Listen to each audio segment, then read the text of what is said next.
ସବୁବେଳେ ସୁସ୍ଥ ରହିବାର ନିୟମ। ସଦାବେଳେ ସକାଳ 5ଟାରୁ ଉଠି 30 ମିନିଟ୍ ଚାଲନ୍ତୁ। ଖାଲି ପେଟରେ ଚାହା ପିଅନ୍ତୁ ନାହିଁ। 1 ଗ୍ଲାସ୍ ପାଣି ପିଇ ସାରିଲା ପରେ ଚାହା ପିଅନ୍ତୁ। ସକାଳୁ ଖାଲି ପେଟରେ କିଛି ବେଲପତ୍ର ଖାଆନ୍ତୁ, ପେଟ ଗ୍ୟାସ୍ ହେବ ନାହିଁ। ସନ୍ଧ୍ୟା 5ଟା ପରେ ଭାରି ଖାଦ୍ୟ ଖାଆନ୍ତୁ ନାହିଁ।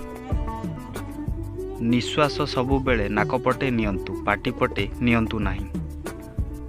ଦିନରେ 8ରୁ 12 ଗ୍ଲାସ୍ ପାଣି ପିଅନ୍ତୁ। ପାଣି ପିଇବା ବେଳେ ବସିକି ପିଅନ୍ତୁ। ରାତି ସମୟରେ ଦହି ଭାତ ଖାଆନ୍ତୁ ନାହିଁ। ଚିନି, ମଇଦା ଓ ଲୁଣ ଏହି 3 ଧଳା ଜହର ଠାରୁ ଦୂରେଇ ରୁହନ୍ତୁ। ଶୋଇବାର ସବୁଠୁ ଭଲ ସମୟ ହେଉଛି ରାତି 9ଟାରୁ ସକାଳ 5ଟା। ରାତ୍ରି ଶୋଇବା ସମୟରେ ମୋବାଇଲ ଫୋନ୍ ପାଖରେ ରଖନ୍ତୁ ନାହିଁ। ଖାଦ୍ୟ ଭୋଜନ ପରେ ତୁରନ୍ତ ଶୁଅନ୍ତୁ ନାହିଁ। 10ରୁ 15 ମିନିଟ୍ ଟିକେ ଚାଲନ୍ତୁ। କୌଣସି ଗୋଟିଏ ବ୍ୟାୟାମ ସବୁବେଳେ ନିଶ୍ଚୟ କରନ୍ତୁ। ନିଜର ଶୋଇବା ରୁମ୍ କିମ୍ବା ବିଶ୍ରାମ ରୁମ୍ ସବୁବେଳେ ପରିଷ୍କାର ରଖନ୍ତୁ ଏବଂ ପବନ ଯିବା ଆସିବା ଭଳି ବ୍ୟବସ୍ଥା ରଖନ୍ତୁ।